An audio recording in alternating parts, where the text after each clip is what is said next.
Hello to all बच्चों। आज का जो हमारा लेक्चर रहेगा वो रहेगा लेक्चर 9 के ऊपर। बेटा सेल बायोलॉजी हम लोग डिस्कस कर रहे हैं, राइट। और इस लेक्चर 9 में जो हमारा कंटेंट रहेगा वो रहेगा structure and function of plasma membrane. देखिए, प्लाज्मा मेम्ब्रेन के बारे में हम लोगों ने प्रीवियस लेक्चर में समझ लिया था, और प्लाज्मा मेम्ब्रेन का कंपोजिशन किस तरीके से हुआ है, प्लाज्मा मेम्ब्रेन में क्या क्या कंपोनेंट पाए जाते हैं, वो हम लोगों ने देख लिया था। आज का जो टॉपिक हमारा रहेगा वो मेनली रहेगा स्ट्रक्चर के ऊपर और प्लाज्मा मेम्ब्रेन के फंक्शन के ऊपर, ठीक है। तो सबसे पहले हेडिंग डाल दीजिए स्ट्रक्चर ऑफ प्लाज्मा मेम्ब्रेन।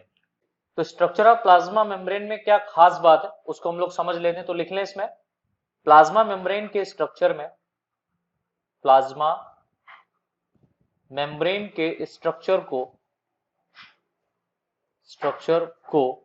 समझने के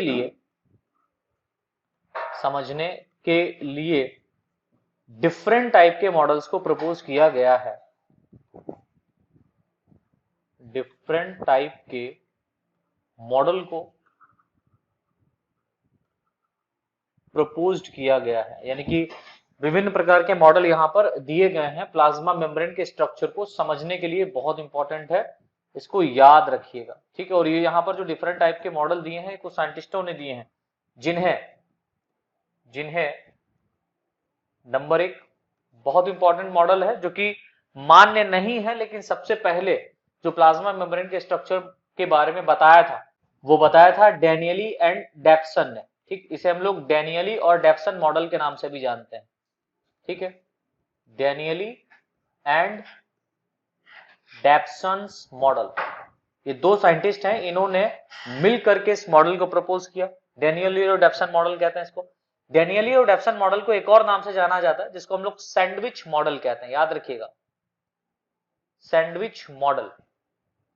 हाँ बिल्कुल सही समझ रहे हैं, जो सैंडविच होता है ना खाने वाला, जिसमें दो ब्रेड होते हैं और बीच में बटर होता है और भी बहुत सारी चीजें उसमें मिली होती हैं, तो बिल्कुल सैंडविच मॉडल की तरीके से डैनियली और डेप्सन ने अपने थ्योरी में या अपने कॉन्सेप्ट में प्लाज्मा मेम्ब्रेन के बारे में समझाया। दूसरा जो यहाँ पर मॉडल प्रपोज किया गया, देन इसके बाद में डैनियल यूडक्सन के बाद में जो मॉडल प्रपोज किया गया वो यूनिट मेम्ब्रेन कॉन्सेप्ट था, यूनिट मेम्ब्रेन मॉडल था, जिसे रॉबर्टसन ने दिया था, राइट। तो उसको हम लोग Robertson Robertson unit membrane model या कॉन्सेप्ट, मॉडल या कॉन्सेप्ट्स के नाम से जानते हैं, याद रखिएगा, रॉबर्टसन यूनिट मेम्ब्रेन मॉडल या कॉन्सेप्ट। बहुत इंपॉर्टेंट है, ये भी पूछा जाता है आपके एग्जाम में। तो आपकी जानकारी के लिए बता दें कि डेवेनियल और डेप्सन मॉडल, राइट, और यूनिट मेम्ब्रेन मॉडल, ये दोनों मॉडल जो हैं आज की डेट में एलिजिबल नहीं है, या हम ये कह सकते हैं एक्सेप्टेबल नहीं है। लेकिन इसके बाद में जो थर्ड मॉडल प्रपोज किया गया, ठीक है, जिसको सिंगर और निकलसन ने, दो साइंटिस्टों ने मिलकर प्रपोज किया, जिसे फ्लूइड मोजेक मॉडल भी कहा जाता है, ये मान्य है। आज की डेट में जो कॉन्सेप्ट या प्लाज्मा मेम्ब्रेन के बारे में आप अच्छे से समझना चाहते हैं तो सिंगर और निकलसन मॉडल को ही पढ़ें, क्योंकि इन्होंने ही प्लाज्मा मेम्ब्रेन के बारे में बहुत ही अच्छे से जानकारी दी है। तो ये एक्सेप्टेबल मॉडल है जिसको कहा गया है सिंगर एंड निकोलसन मॉडल। इसे हम लोग एक और नाम से जानते हैं जिसे बोलते हैं मोजेक फ्लूइड मोजेक मॉडल। बहुत इंपॉर्टेंट है, ये बहुत इंपॉर्टेंट है, कई बार आपके एग्जाम में पूछा गया है फ्लूइड मोजेक मॉडल से आप क्या समझते हैं बताइए, ठीक है। तो इन तीनों मॉडल को हम लोग थोड़ा सा डिटेल में समझेंगे और ये भी जानेंगे कि कौन सा मॉडल एक्सेप्टेबल है और कौन सा मॉडल एक्सेप्टेबल नहीं है। तो पहली हेडिंग डाल दीजिए डैनियली एंड डेप्सन मॉडल, या इसको हम लोग सैंडविच मॉडल के नाम से भी जानते हैं। तो इस मॉडल के अंतर्गत लिख लीजिए बच्चों, डैनियली एंड डेप्सन मॉडल, जिसे सैंडविच मॉडल के नाम से भी जाना जाता है। लिखें, इसे सर्वप्रथम इसे सर्वप्रथम 1935 में, 1935 में, याद रखिएगा, जे एफ डैनियली व हग डेप्सन हग डेप्सन ने मिलकर हग डेप्सन ने मिलकर एक थियोरेटिकल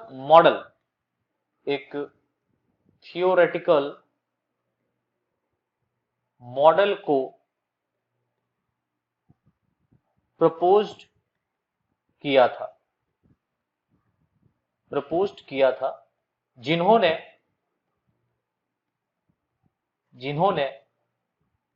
अपने इस कॉन्सेप्ट या अपने इस मॉडल के अकॉर्डिंग, याद रखिएगा, जिन्होंने अपने इस मॉडल के अकॉर्डिंग प्लाज्मा मेम्ब्रेन की स्ट्रक्चर यानी संरचना, जिन्होंने अपने इस मॉडल के अकॉर्डिंग प्लाज्मा मेम्ब्रेन की संरचना को, ठीक है, लिपिड्स की जो लेयर पाई जा रही है वो बाई मालिक्यूलर लेयर के रूप में पाई जा रही है। दो बाई मालिक्यूलर लेयर भीतर की ओर अरेंज होती हैं,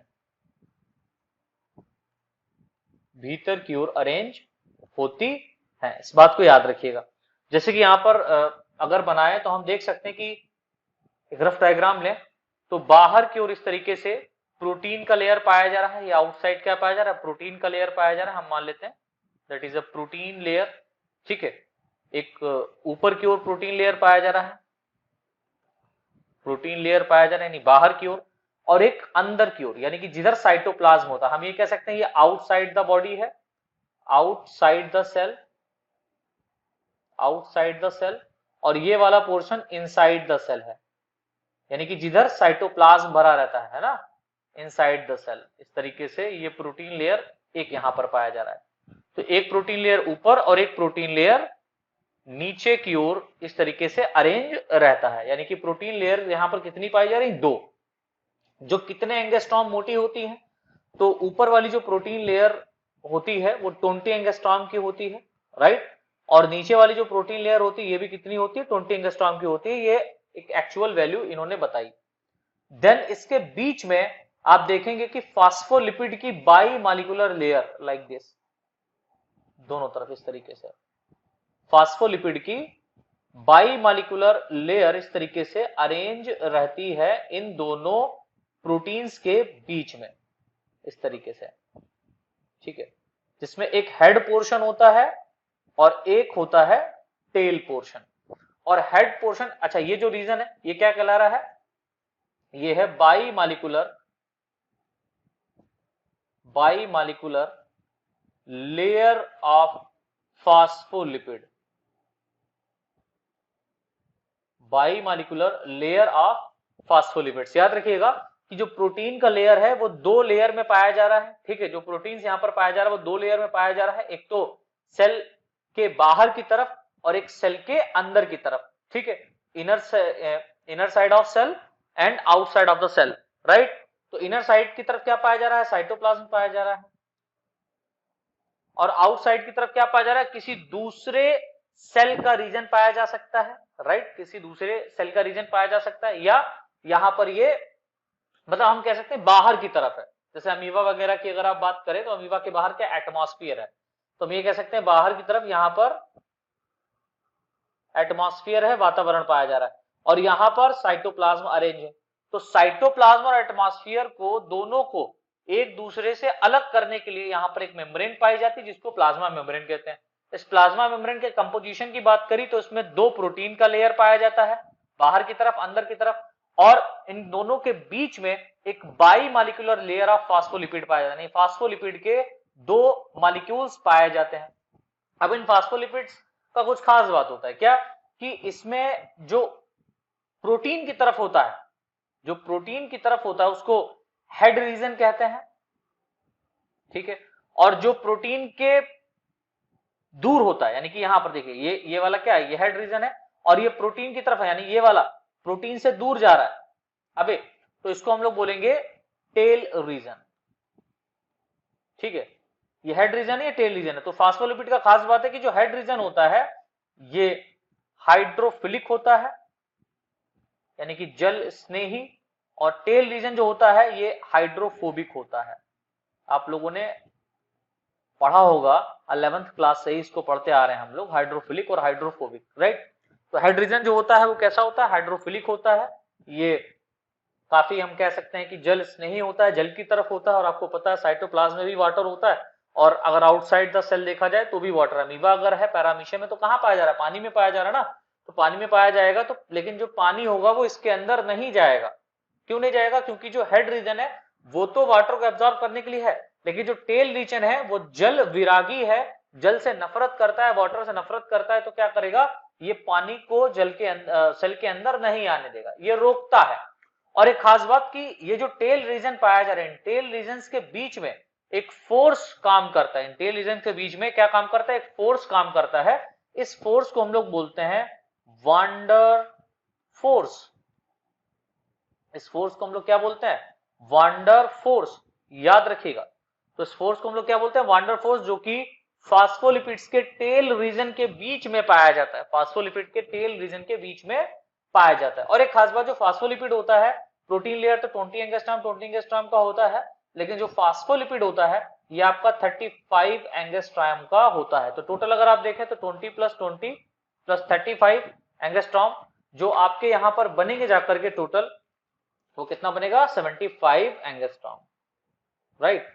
तो जो यहां पर एक्चुअल वैल्यू निकाली गई है, जो बताई गई है ओल्ड मॉडल में, वो क्या थी कि जो प्रोटीन लेयर का थिकनेस होता है वो कितना होता है, 75 एंगस्ट्रॉम का होता है, जिसमें 40 एंगस्ट्रॉम जो होता है वो प्रोटीन लेयर होता है 20, और 35 एंगस्ट्रॉम जो होता है वो क्या होता है, फास्फोलिपिड होता है, राइट। तो टोटल 75 एंगस्ट्रॉम का यहां पर ये पाया जाता है।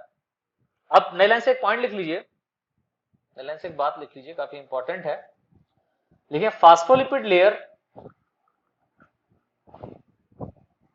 फास्फोलिपिड के बारे में थोड़ा सा समझ लेते हैं। फास्फोलिपिड लेयर एम्फीफैटिक मॉलिक्यूल होता है, अर्थात हम ये कह सकते हैं, अर्थात इसके दो भाग होते हैं, अर्थात इसके दो भाग होते हैं। जैसे नंबर एक जो भाग यहां पर पाया जा रहा है, हम लोग सीधे हेडिंग डाल देते हैं। पहला जो पार्ट यहां पर पाया जा रहा है, पहला भाग है, वो है हाइड्रोफिलिक हेड, ठीक है। जल स्नेही शीर्ष इसको कहते हैं हिंदी में, जल स्नेही शीर्ष, याद रखिएगा। और इसको हम लोग एक और नाम से जानते हैं, जिसको हम लोग बोलते हैं पोलर हेड। पोलर हेड, इसको हम लोग ध्रुवीय शीर्ष के नाम से जानते हैं। इसे हम लोग पोलर हेड भी कह सकते हैं, ध्रुवीय शीर्ष भी कह सकते हैं। इसकी खास बात क्या है भाई, इसको हाइड्रोफिलिक या पोलर हेड क्यों कहते हैं, तो लिख लीजिए, यह फास्फोलिपिड का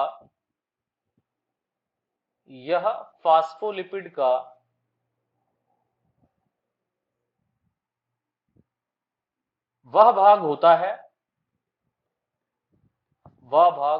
है जो वाटर की तरफ यानी जल की तरफ होता है, जल की तरफ होता है। जैसे अगर आप याद करें, अगर हम लोग जो फैट होता है, ठीक है, अगर इसको वाटर के अंदर, या आप प्रयोग करके देख सकते हैं कि जो हमारे पास घी होता है, इसको अगर आप पानी में डालें तो पानी में ये घुलता नहीं, बल्कि इस तरीके से ड्रॉप फॉर्म में आ जाता है। क्यों, क्योंकि आप देखेंगे कि यहां पर जो फास्फोलिपिड पाया जा रहा है, उसका जो हेड वाला रीजन होता है ना, वो हेड वाला रीजन, अगर इसको आप थोड़ा सा और डिटेल में देखें तो वो इस तरीके से पानी के चारों तरफ, सॉरी इस तरीके से नहीं बल्कि इस तरीके से पानी के चारों तरफ जो है ना, हेड वाला रीजन पानी की तरफ आ जाता है इस तरीके से,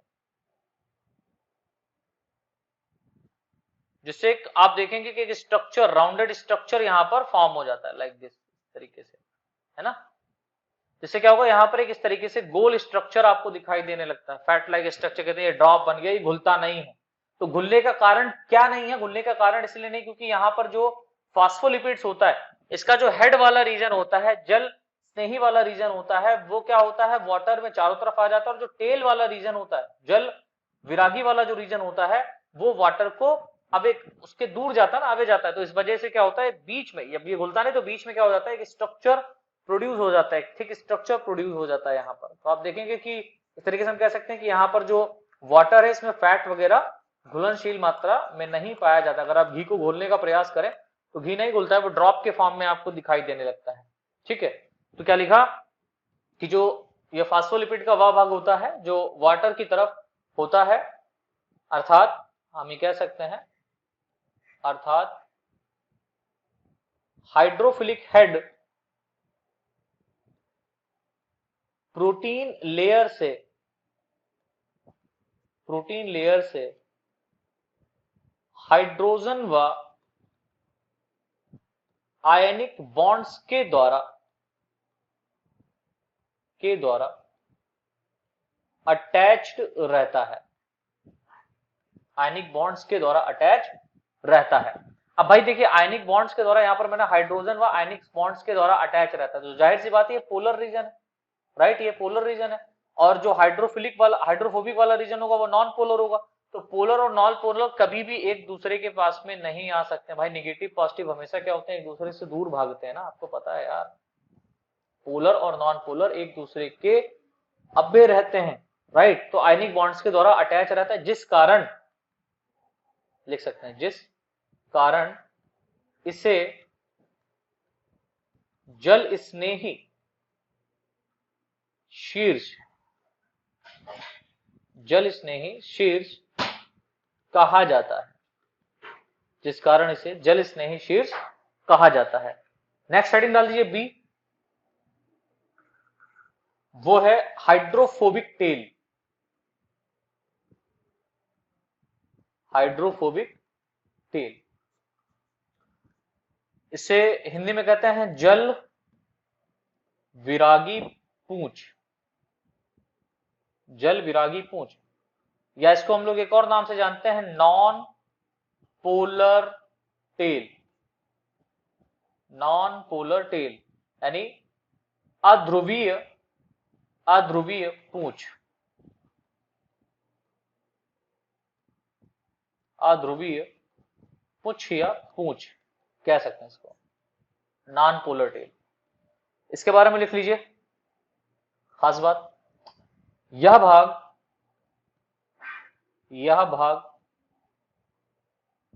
सैचुरेटेड हाइड्रोकार्बन्स, यह भाग सैचुरेटेड हाइड्रोकार्बन्स मतलब संतृप्त हाइड्रोकार्बन्स का बना होता है।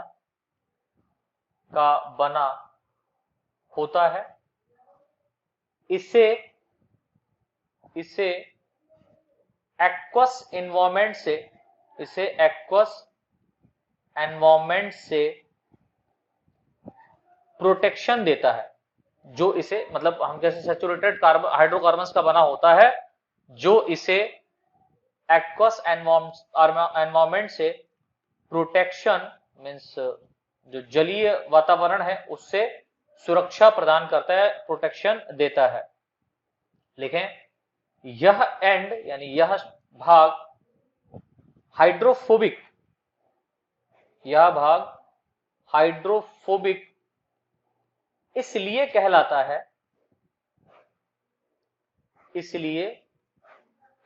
है क्योंकि यह एंड वाटर से दूर रहता है, यह एंड वाटर से दूर रहता है। जैसे मेम्ब्रेन में भी आपने देखा होगा ये प्रोटीन का लेयर है और यहां पर ये हेड रीजन पाया जा रहा है, इसमें तरीके से बहुत सारा हेड रीजन इस तरीके से अरेंज रहता है। मैं थोड़ा दूर दूर बना रहा था समझने के लिए, लेकिन आप देखेंगे तो जो फास्फोलिपिड्स का हेड होता है वो कुछ इस तरीके से कंबाइंड रहता है आपस में, ठीक है। तो हेड वाला रीजन इसके मेम्ब्रेन की तरफ रहता है और जो टेल वाला रीजन है वो कहां पाया जा रहा है, आप देख सकते हैं इस तरीके से सेंटर की तरफ पाया जा रहा है, बीच में पाया जा रहा है। तो ये क्या होता है, वाटर से दूर की ओर रहता है, वाटर से दूर रहता है, इस कारण इसे क्या बोलते हैं, हाइड्रोफोबिक टेल कहा जाता है, ठीक है। लाइन से लिखें, टेल रीजन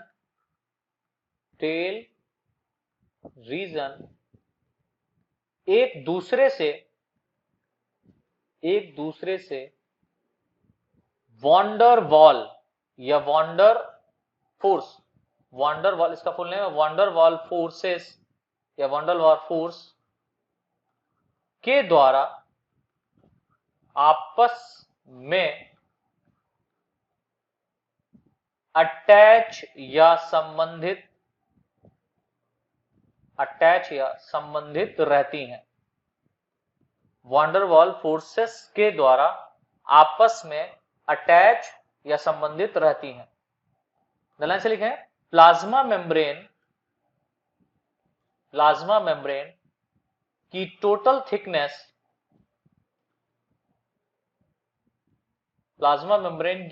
थिकनेस 75 एंगस्ट्रॉम होती है। 75 एंगस्ट्रॉम होती है, अर्थात एक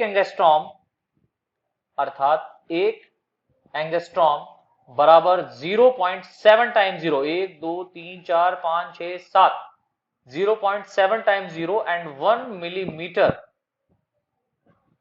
का होता है। ठीक है, अर्थात एक एंगस्ट्रॉम बराबर 0.7 times 0 and 1 mm, 7 times 0 and 1 mm का होता है। ठीक है, एक एंगस्ट्रॉम की बात हो रही है। तो आप देख सकते हैं एक एंगस्ट्रॉम कितना छोटा, कितना मिलीमीटर का है, राइट। और ये कितने एंगस्ट्रॉम का बना हुआ है? 75 एंगस्ट्रॉम का बना हुआ है। ठीक है, अच्छा, ये जो कॉन्सेप्ट दिया, ये जो मॉडल दिया, इसका निचोड़ क्या है? तो उसको नोट के फॉर्म में लिख लीजिए या स्टार के फॉर्म में बना करके लिख लीजिए। इस मॉडल को एक्सेप्ट यानी स्वीकार नहीं किया गया है। क्यों नहीं किया गया भैया? क्योंकि इस मॉडल में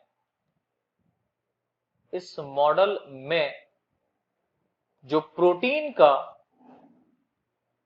अरेंजमेंट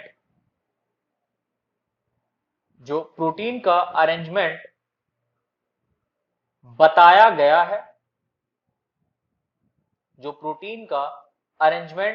गया है, वैसा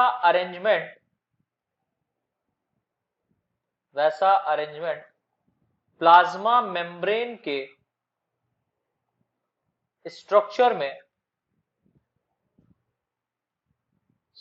में नहीं देखा जाता है।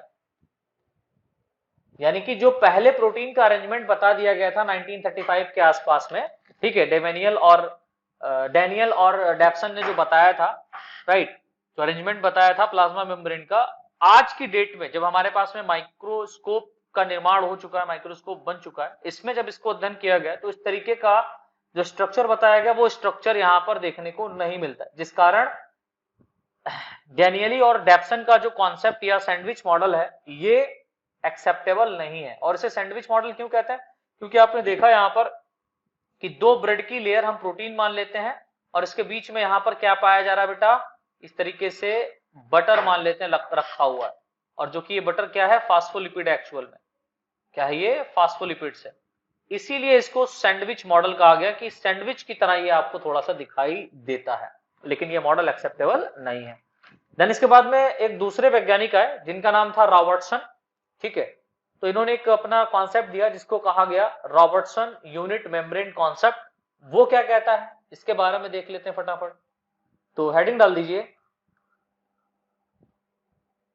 Robertson unit membrane concept. Robertson unit membrane concept ये क्या कहता है भाई? रॉबर्टसन यूनिट मेम्ब्रेन कॉन्सेप्ट क्या कहता है ना? तो लिखें इसमें, रॉबर्टसन ने इस मॉडल को 1959 में, याद रखिएगा, प्रपोज किया था। कब प्रपोज किया गया था इसे? 1959 में प्रपोज किया था। रॉबर्टसन भी, याद रखिएगा, रॉबर्टसन भी इस बात को मानते हैं मानते हैं कि प्लाज्मा मेम्ब्रेन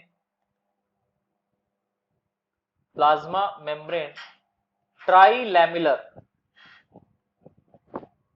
स्ट्रक्चर होती है। सर जब ये इस बात को मान ही रहे हैं तो इनका कॉन्सेप्ट क्यों दिया गया भाई? जो डैनियली और डेप्सन का जो कॉन्सेप्ट है उसी के ऊपर ही इन्होंने एकदम आधारित कर दिया। तो इनका खास बात क्या आ रहा है इसमें भाई, है ना? तो खास बात है, लिखिए, स्ट्रक्चर होती है, अर्थात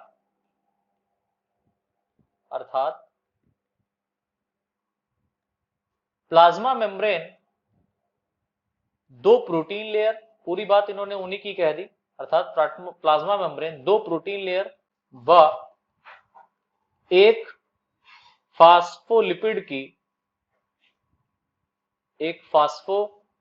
की बाईमालिकुलर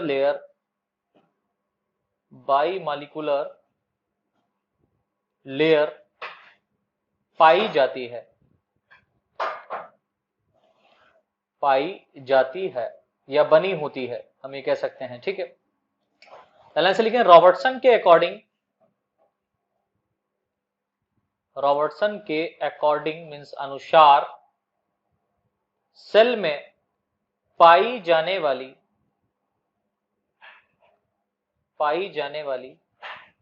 ऑल मेम्ब्रेन्स स्ट्रक्चरल व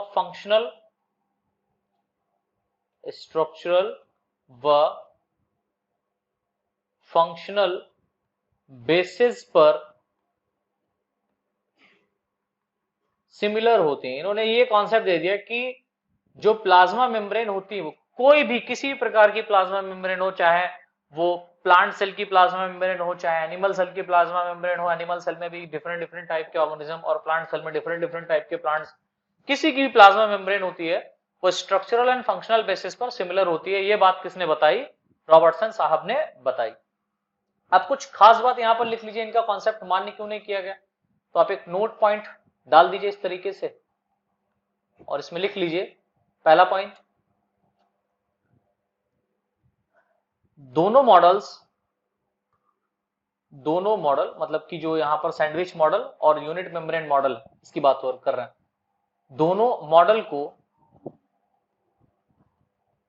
स्वीकार नहीं किया गया। क्योंकि भाई इसको क्यों स्वीकार नहीं किया गया? दोनों मॉडल बेकार क्यों बोले गए? तो लिख लो, नंबर 1, यह प्रोटीन की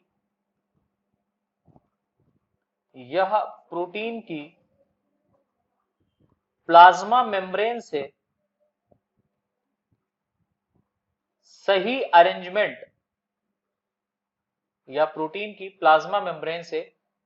अरेंजमेंट को नहीं बता पाए। तो याद रखिएगा कि जो यहां पर आपके दो साइंटिस्ट हैं, एक डैनियली थे और जो डेप्सन थे, इन्होंने तो सैंडविच मॉडल दिया वो, और दूसरे रॉबर्टसन थे जिन्होंने यूनिट मेम्ब्रेन कॉन्सेप्ट या मॉडल दिया वो। इन दोनों ने प्लाज्मा मेम्ब्रेन के अंदर या प्लाज्मा मेम्ब्रेन में जो प्रोटीन का अरेंजमेंट है उसको ये बिल्कुल सही रूप से बता नहीं पाए कि प्रोटीन का अरेंजमेंट कैसा है। ठीक है, इसलिए फेल हो गया। दूसरा, यह प्लाज्मा मेम्ब्रेन की सेलेक्टिव परमिएबिलिटी को भी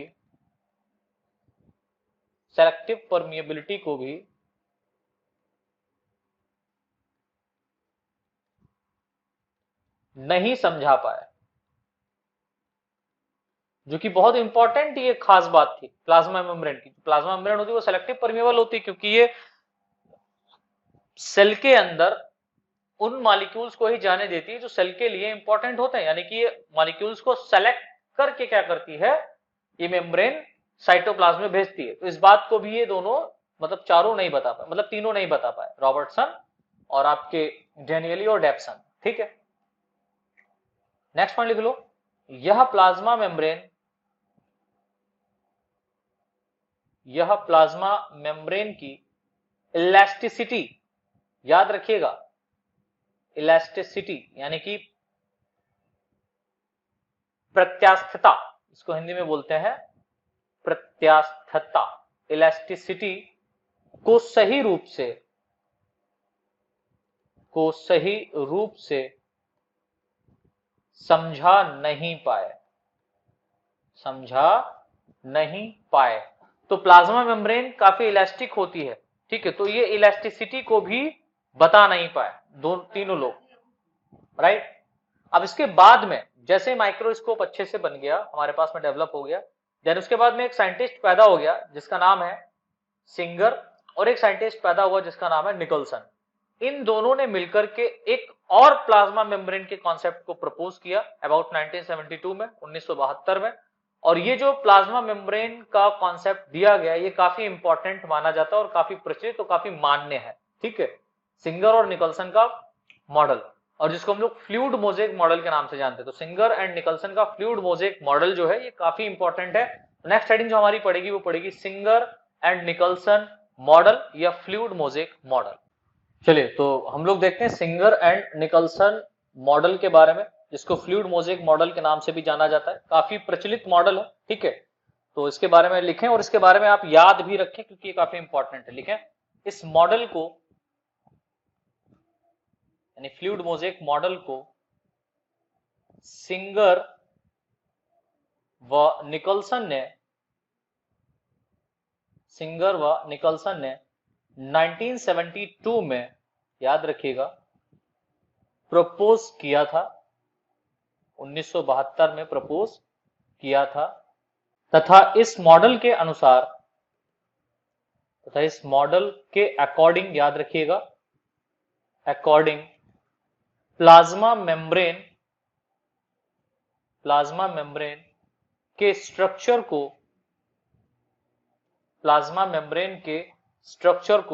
समझाने के लिए, तथा इस मॉडल के अकॉर्डिंग प्लाज्मा मेम्ब्रेन के स्ट्रक्चर को समझाना, ऐसे लिख लें, समझाना आसान है।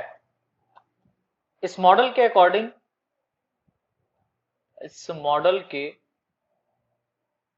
अकॉर्डिंग प्लाज्मा मेम्ब्रेन, याद रखिएगा, एक सेमी फ्लूइड, याद रखिएगा बहुत इंपॉर्टेंट है, प्लाज्मा मेम्ब्रेन एक सेमी फ्लूइड या इसको हम लोग बोलते हैं क्वासी फ्लूइड, इसको हम लोग बोलते हैं अर्ध तरल, बहुत इंपॉर्टेंट है, सेमी फ्लूइड या क्वासी फ्लूइड होती है।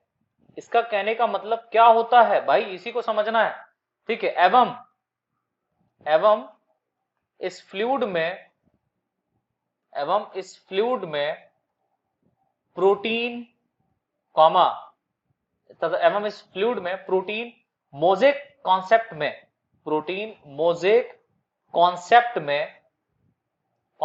में पाए जाते हैं, मोज़ेक कॉन्सेप्ट में पाए जाते हैं। लाइन से लिखें, इस फ्लूइड में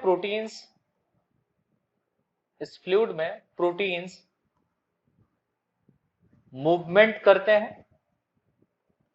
अभी तक जितने भी मॉडल पढ़े उसमें प्रोटीन के बारे में बिल्कुल नहीं बताया गया, लेकिन यहां पर बहुत अच्छे से समझाया गया।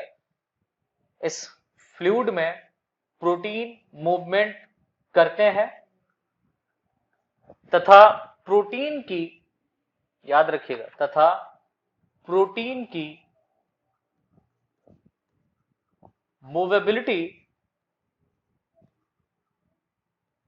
फ्लूइडिटी पर, प्रोटीन की फ्लूइडिटी मतलब तरलता पर डिपेंड करती है। प्लाज्मा मेम्ब्रेन में कितनी तरलता है उसके आधार पर प्रोटीन का मूवमेंट यहां पर डिपेंड करता है, राइट। तथा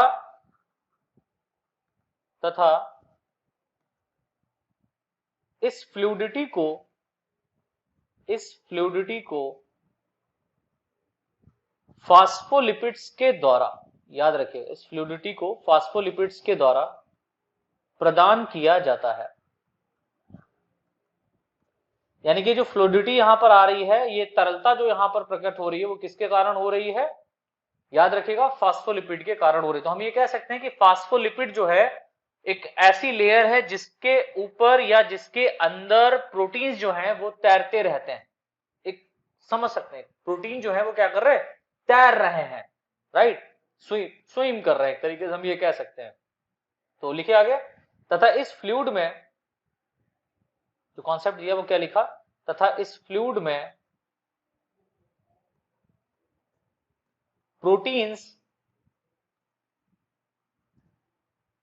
बर्फीले द्वीपों के समान, बर्फीले द्वीपों के समान, यानी कि जो बर्फ होता है पानी में जिस तरीके से तैरता है उसी तरीके से आपको यहां पर ये दिखाई देगा, प्रोटीन बर्फीले द्वीपों के समान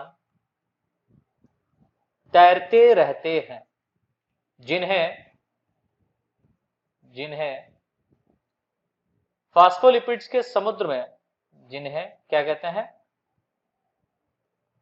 जिन्हें फास्फोलिपिड्स के समुद्र में प्रोटीन रूपी बर्फीले द्वीप, जिन्हें फास्फोलिपिड के समुद्र में प्रोटीन रूपी बर्फीले द्वीप, that means proteins icebergs in a sea of phospholipid, कह सकते हैं ना, sea of phospholipids कहा जाता है। यानी कि आप यहां पर एक एग्जांपल समझे कि मान लो कि एक हलवाई की दुकान पर आप जाते हैं और हलवाई की दुकान पर एक कढ़ाई रखी होती है जिसमें रसगुल्ले जो होते हैं वो पाए जाते हैं, मतलब पाए क्या जाते हैं, रसगुल्ले वो बनाता है। तो जो गुलाब जामुन होता है, हम ये कह सकते हैं, जो काला जामुन या गुलाब जामुन या रसगुल्ला जिसको हम लोग बोलते हैं, वो जो होता है वो इसमें क्या होते हैं, इस तरीके से फ्लूइड करते रहते हैं।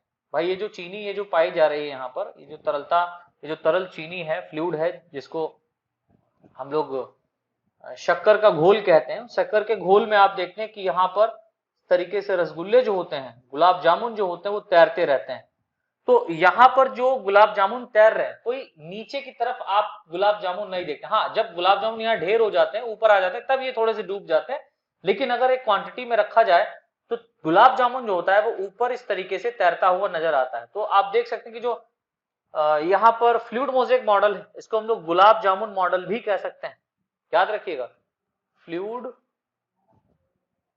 Mosaic model are also called as gulab jamun model, ठीक है, गुलाब जामुन मॉडल भी इसको कह सकते हैं। तो यहां पर कुछ खास बातें लिख लीजिए, लाइन से लिखे, इस मॉडल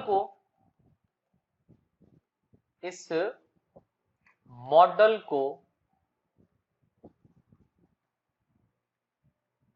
गुलाब जामुन मॉडल या गुलाब जामुन प्रोटीन मॉडल भी कहा जाता है।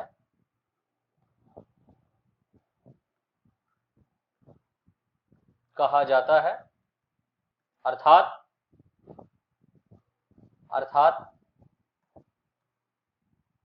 इस फ्लूइड मोज़ेक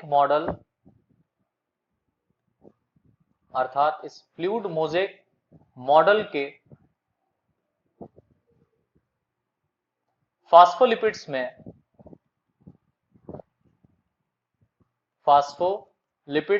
प्रोटीन का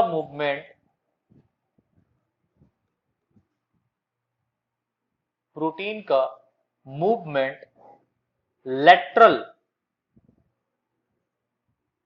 कहने का मतलब पार्श्वीय या पार्श्वरूपी, लेटरल फॉर्म में होता है, जैसे कि यहां पर आप देखेंगे कि जो गुलाब जामुन का यहां पर हम ये कह सकते हैं कि जो मूवमेंट होगा वो ऐसे होता है, लेटरल फॉर्म में होता है, ठीक है, फ्लिप फ्लॉप नहीं होता है, ऐसे नहीं होता है, बल्कि कैसे होता है, लेटरली होता है। जब आप गुलाब जामुन की दुकान पर जाते हैं जहां पर हलवाई बैठा रहता है, वो एक चम्मच से आप जाते हैं, अगर गुलाब जामुन खाएंगे जाकर के, तो क्या करता है, ये एक चम्मच से आपको इस तरीके से फ्लैप करेगा, इधर और इधर, इस टाइप से, ठीक है, मूव करके देता है। कोई ऐसे थोड़ी ना मूव करता है, इस तरीके से थोड़ी ना, ऊपर नीचे थोड़ी ना दबा करके देता है, आपको इस तरीके से लेटरली फॉर्म में इस तरीके से हिला करके बढ़िया से एक भिगो करके अच्छे से एक गुलाब जामुन या 2 गुलाब जामुन जितना आप खाना चाहते हैं वो निकाल करके पैक कर देता है, या आप वहीं पर खड़े होकर के खा लेते हैं। ठीक है, तो जो मूवमेंट होगा बिल्कुल गुलाब जामुन की तरीके से ही मूवमेंट हो रहा है कहां पर, फास्फोलिपिड्स में प्रोटीन का, तो लेटरली होता है, एक्चुअल में पार्श्व रूपी होता है, इस तरीके से नहीं होता है, बल्कि इस तरीके से होता है, फ्लिप फ्लॉप नहीं होता, बल्कि लेटरल फॉर्म में होता है। तो लिख लीजिए पार्श्व रूपी रूप में होता है। स्टार बना करके एक पॉइंट लिख लो, प्रोटीन की फ्लिप फ्लॉप या प्रोटीन में करिए, प्रोटीन में फ्लिप फ्लॉप यानी इस तरीके से ऊपर नीचे साइड में फ्लिप फ्लॉप मूवमेंट नहीं होती है, अर्थात प्रोटीन एक फास्फोलिपिड लेयर से दूसरे फास्फोलिपिड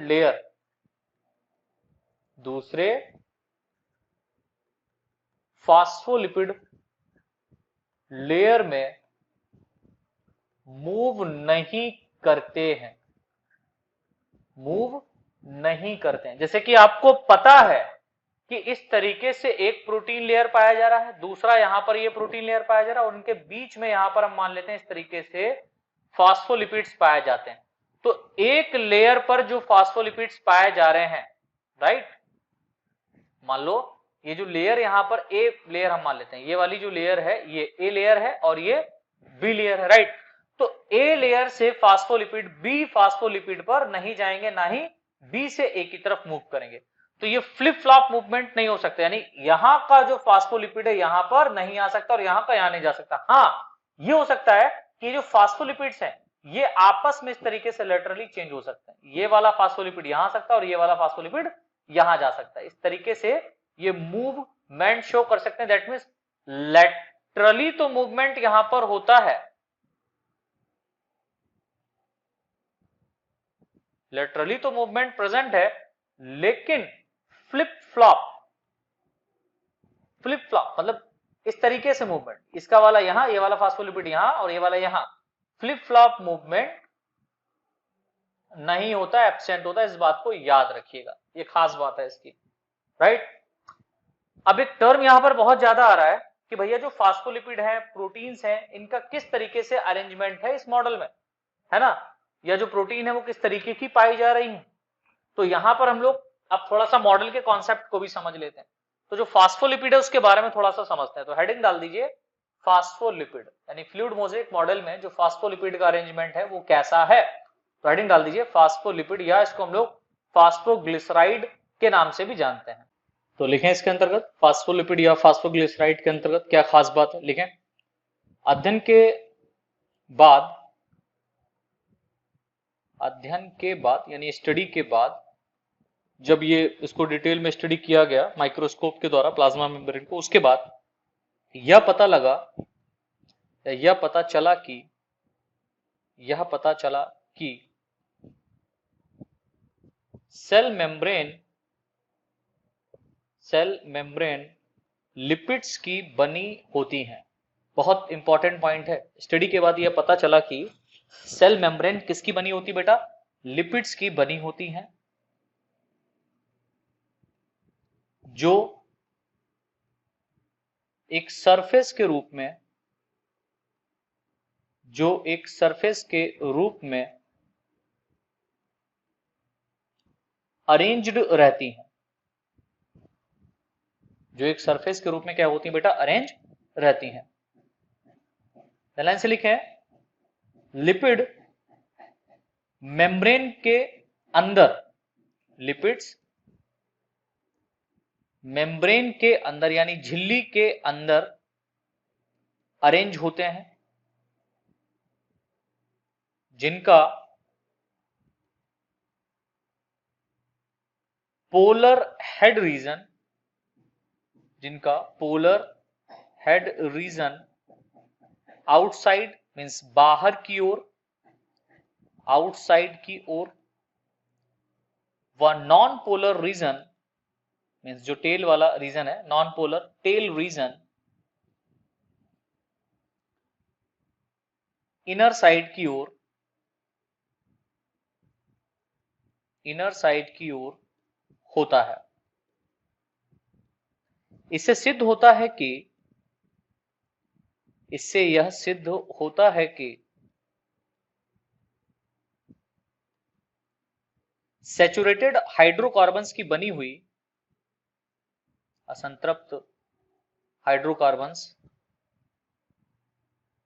हाइड्रोकार्बन्स की बनी हुई non polar tail aqueous environment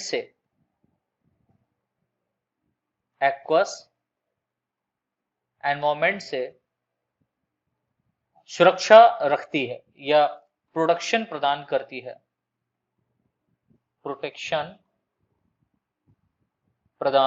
है, इस बात को याद रखिएगा। ठीक है, ध्यान से लिखें। सेल मेम्ब्रेन में पाए जाने वाले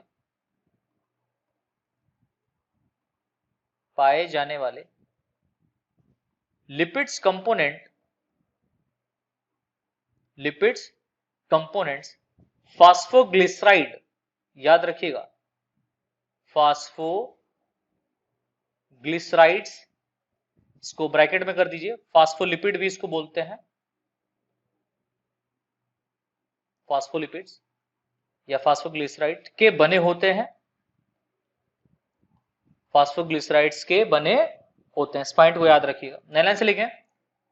फास्फोलिपिड्स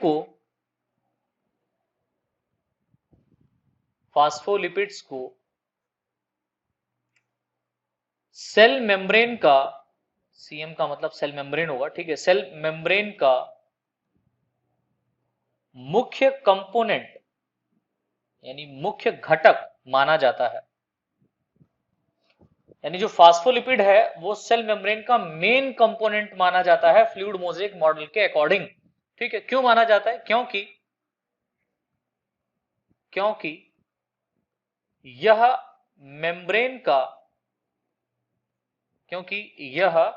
मेम्ब्रेन का स्ट्रक्चरल कवरिंग या ढांचा बनाता है। यानी कि जो सेल मेम्ब्रेन का आप स्ट्रक्चर देख पाते हैं, ठीक है, उस स्ट्रक्चर को बनाने में किसका बहुत बड़ा रोल होता है? फास्फोलिपिड्स का बहुत बड़ा रोल होता है। इस बात को याद रखिएगा, राइट। आगे लिखें, फास्फोलिपिड मॉलिक्यूल्स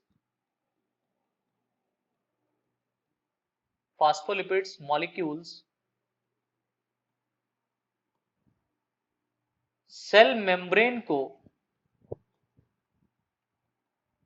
फ्लूइडिटी मीन्स तरलता को प्रदान करता है या प्रदान करते हैं,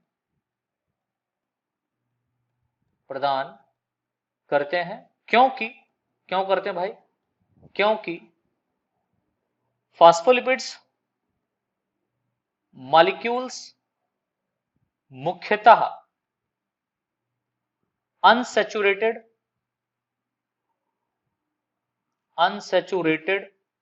फैटी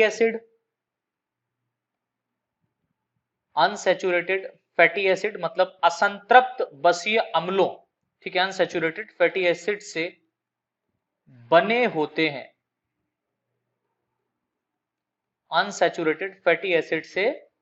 होते हैं, नलाइन से लिखें। ये फास्फोलिपिड के बारे में खास बातें हो रही हैं। फास्फोलिपिड्स की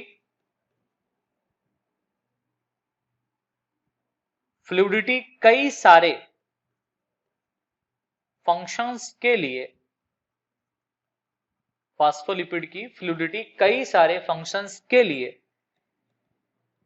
इंपॉर्टेंट होती है, यानी महत्वपूर्ण होती है। जैसे अगर हम लोग कुछ खास बातें समझें फास्फोलिपिड की, तो उसकी फ्लूइडिटी की क्या यानी तरलता की क्या विशेषता है, उसको अगर देखें तो लिख लीजिए।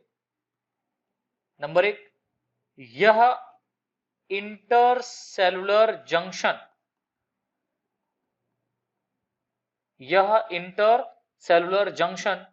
फॉर्मेशन के लिए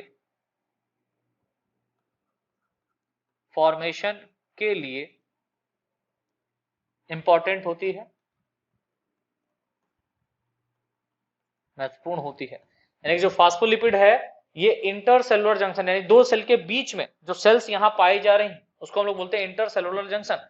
तो उन जंक्शंस को बनाने के लिए क्या होते हैं, बहुत बड़ा इंपॉर्टेंस रोल अदा करते हैं। नंबर 2 सेकेंड पॉइंट यहां पर जो इंपॉर्टेंट है वो है यह सेल ग्रोथ के लिए मदद करते हैं, या सेल ग्रोथ के लिए इंपॉर्टेंट होते हैं फॉस्फोलिपिड्स। यह सेक्रीशन में या सेल के सेक्रीशन में मदद के लिए इंपॉर्टेंट होते हैं। यानी कि सेल से यदि किसी चीज को बाहर निकालना है, वेस्ट मटेरियल को बाहर निकालना है, तो फास्फोलिपिड्स का बहुत बड़ा रोल होता है, राइट। यह सेल डिवीजन के लिए इंपॉर्टेंट होते हैं। यानी जब सेल का डिवीजन होगा तो उस समय फास्फोलिपिड्स का बहुत बड़ा इंपॉर्टेंस होता है। लाइक साइटोकाइनेसिस के लेवल पर, साइटोकाइनेसिस में जब या साइटोप्लाज्मिक डिवीजन जब जैसे ही न्यूक्लियस डिवाइड हो जाता है उसके बाद में जब सेल का प्लाज्म डिवाइड होता है तो उसमें ये बहुत बड़ा रोल अदा करता है, खासकर एनिमल सेल की बात कर रहे हैं। और एक खास बात है, यह एंडोसाइटोसिस आदि प्रक्रियाओं के लिए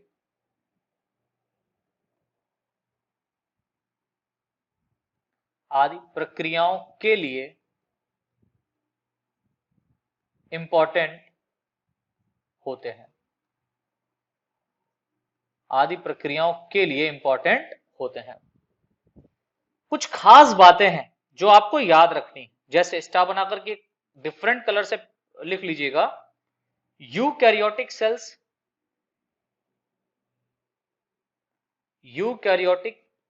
सेल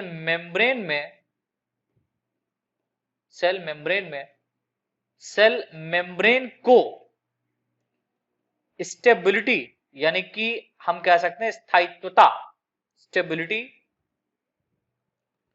प्रदान करने के लिए, ये बहुत खास बात है, याद रखिएगा। यूकैरियोटिक सेल मेम्ब्रेन को स्टेबिलिटी यानी कि जो यूकैरियोटिक सेल्स पाई जा रही है उनकी जो कोशिका झिल्ली है उसके अंदर जो स्टेबिलिटी है उसको प्रदान करने के लिए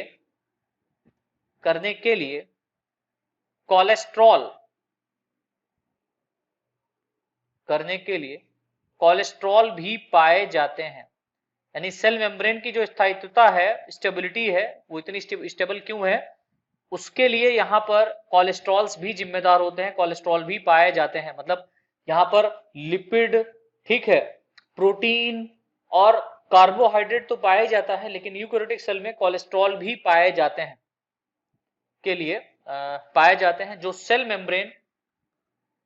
जो सेल मेम्ब्रेन को मुख्यतः स्ट्रक्चरल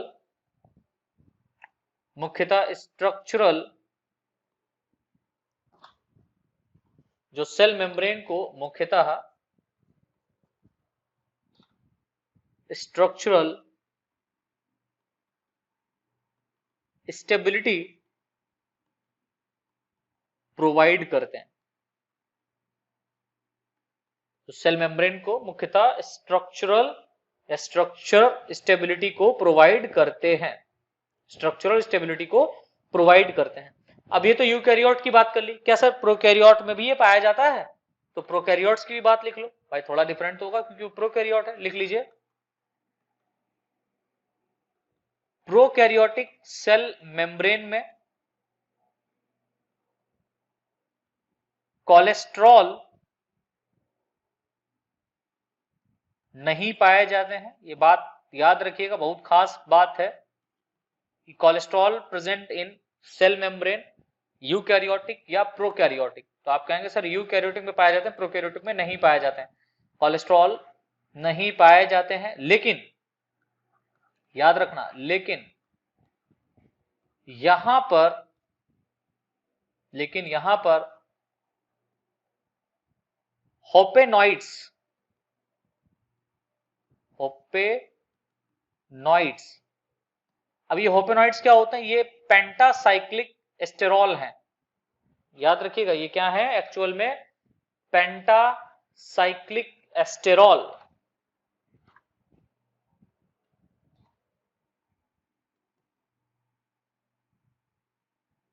पेंटासाइक्लिक एस्ट्रॉल है ये, ठीक है। होपेनॉइड्स स्टेबिलिटी देने का कार्य करते हैं, स्टेबिलिटी देने का कार्य करते हैं। इस बात को याद रखिएगा बेटा कि प्रोकैरियोट जो पाए जा रहे हैं, प्रोकैरियोट जितने भी होते हैं, इनके अंदर जो सेल मेम्ब्रेन पाई जाती है उसमें कोलेस्ट्रॉल नहीं पाया जाता है, पहली बात। लेकिन कोलेस्ट्रॉल ना पाया जाए उसकी जगह पर कुछ ना कुछ तो पाया जाएगा। तो कोलेस्ट्रॉल ना पाए जाने के कारण यहां पर एक स्ट्रक्चर पाया जाता है या एक स्पेसिफिक स्ट्रक्चर पाया जाता है जिसको हम लोग होपेनॉइड्स कहते हैं। और जो होपेनॉइड्स होते हैं ये एक प्रकार के एस्टेरॉल होते हैं। क्या होते हैं? एस्टेरॉल्स होते हैं। और ये पेंटासाइक्लिक एस्टेरॉल होते हैं जो कि सेल मेम्ब्रेन को स्टेबिलिटी प्रोवाइड करते हैं। ये तो बात हो गई हमारी फास्फोलिपिड की। सेकेंड जो पॉइंट यहां पर हमारा रहेगा वो रहेगा प्रोटीन्स का। भाई यहां पर जो फ्लूइड मोज़ेक मॉडल में प्रोटीन का अरेंजमेंट बताया गया, वो कैसा बताया गया है, वो कैसा है, उसके बारे में भी तो हमको जान लेना है ना। तो लिखें इसमें प्रोटीन्स के बारे में फटाफट। सेल मेम्ब्रेन में पाए जाने वाले प्रोटीन को सेल मेम्ब्रेन में पाई जाने वाली प्रोटीन को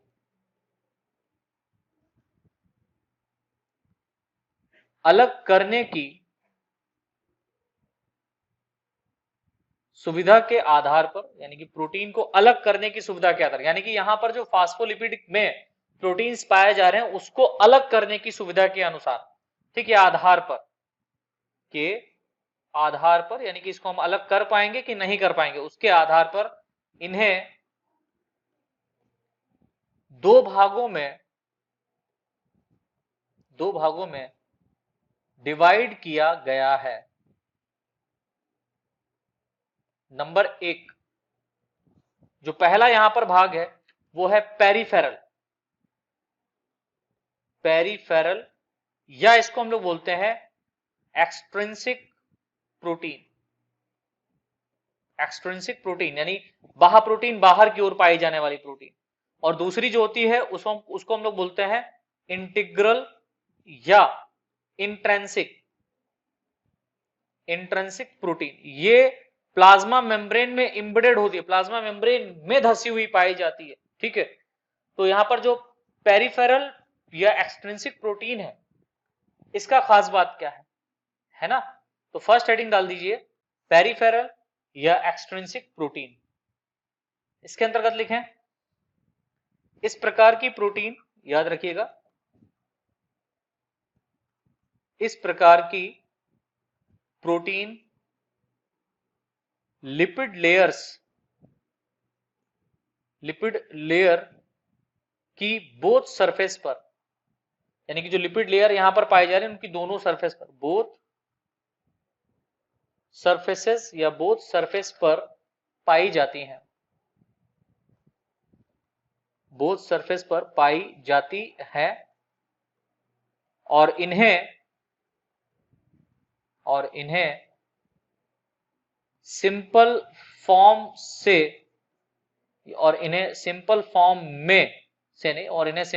में सेपरेट किया जा सकता है।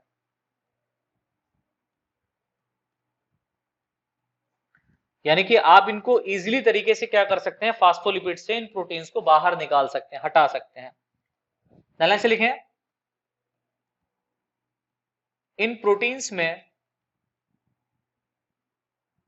एंजाइम एक्टिविटीज, याद रखिएगा बहुत इंपॉर्टेंट है, इन प्रोटीन्स में एंजाइम एक्टिविटीज भी पाई जाती हैं। ऑब्जेक्टिव फॉर्म में पूछा जाता है, ये एक्टिविटीज भी पाई जाती हैं तथा यह प्रोटीन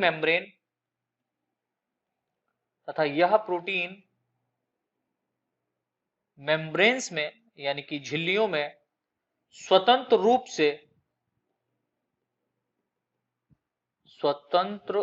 से मूवमेंट कर सकती हैं, स्वतंत्र रूप से मूवमेंट कर सकती हैं। नई लाइन से लिख लें, स्पेक्ट्रीन यानी कि यहां पर एक स्पेशल टाइप की और प्रोटीन पाई जाती है जिसको हम लोग बोलते हैं स्पेक्ट्रीन, याद रखिएगा। स्पेक्ट्रीन एक हेलिकल एक्सट्रिंसिक पेरिफेरल प्रोटीन होती है। याद रखिएगा, जो स्पेक्ट्रीन प्रोटीन है ये एक प्रकार की हेलिकल एक्सट्रिंसिक प्रोटीन होती है या पेरिफेरल प्रोटीन, एक्सट्रिंसिक या पेरिफेरल प्रोटीन होती है जो मेम्ब्रेन में साइटोसोलिक सरफेस पर, जो मेम्ब्रेन में साइटोसोलिक सरफेस पर प्रेजेंट रहती है, जो मेम्ब्रेन्स में साइटोसोलिक सरफेस पर प्रेजेंट रहती है। यह प्रोटीन, याद रखिएगा, यह प्रोटीन इंट्रिंसिक प्रोटीन से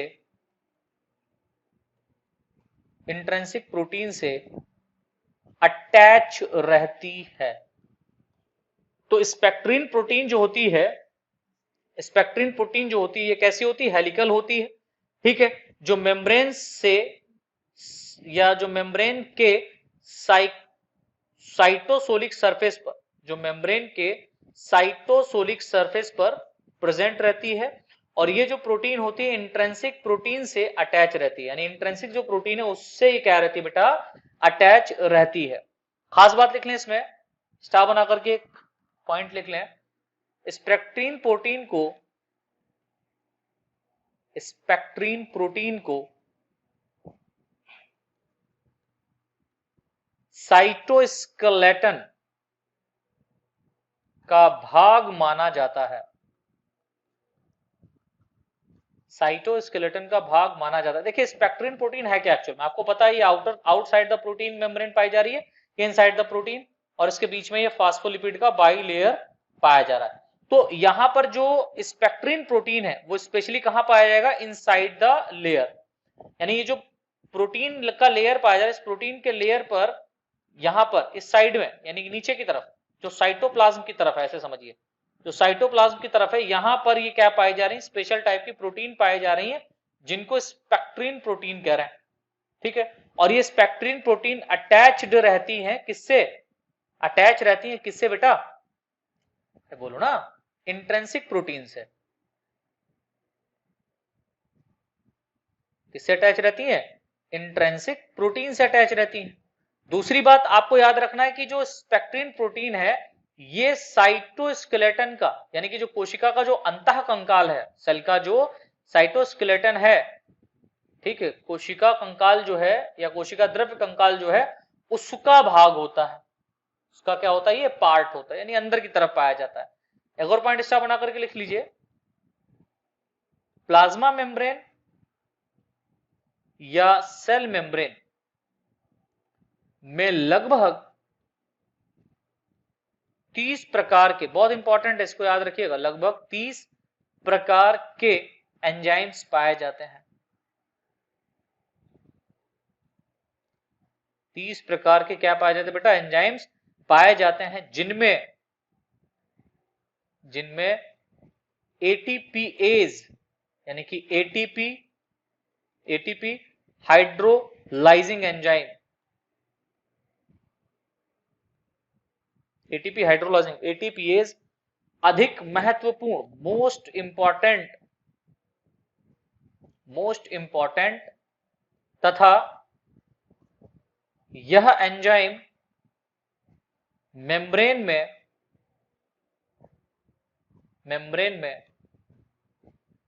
एक्टिव ट्रांसपोर्ट, याद रखिएगा ये जो एटीपीएज एंजाइम है काफी इंपॉर्टेंट होता है तथा यह एंजाइम्स मेम्ब्रेन में एक्टिव ट्रांसपोर्ट में सहायता करते हैं। मोस्ट इंपॉर्टेंट होता है, यहाँ पर इस पॉइंट को कंप्लीट करो, मोस्ट इंपॉर्टेंट होता है, तथा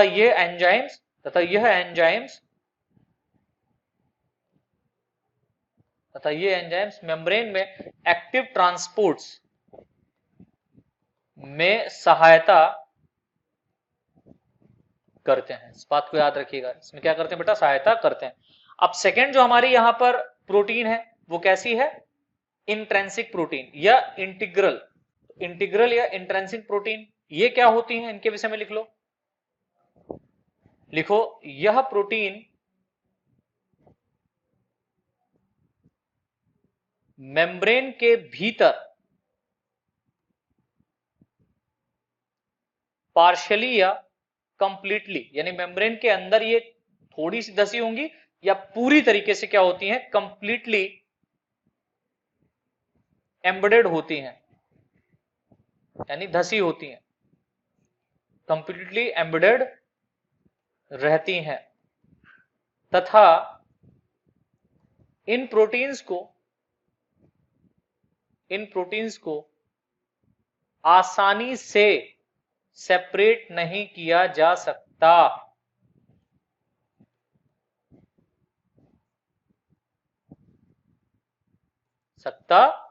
है। आगे लिखें, कुछ प्रोटीन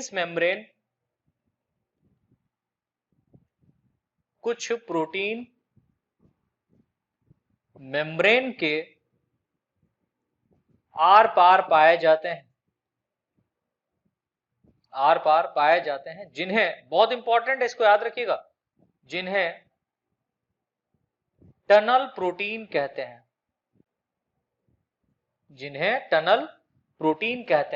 तो यहां पर बेटा जो फास्फोलिपिड और प्रोटीन का स्ट्रक्चर हम लोग देखेंगे, अभी मैं आपको स्ट्रक्चर बताऊंगा, तो वहां पर बिल्कुल आपको समझ में आ जाएगा कि एक्सट्रिंसिक प्रोटीन क्या होती है, इंट्रिंसिक प्रोटीन क्या होती है, फास्फोलिपिड कैसे वहां पर अरेंज है, राइट। तो वो हम लोग स्ट्रक्चर देख लेते हैं, इसका काफी इंपॉर्टेंट है।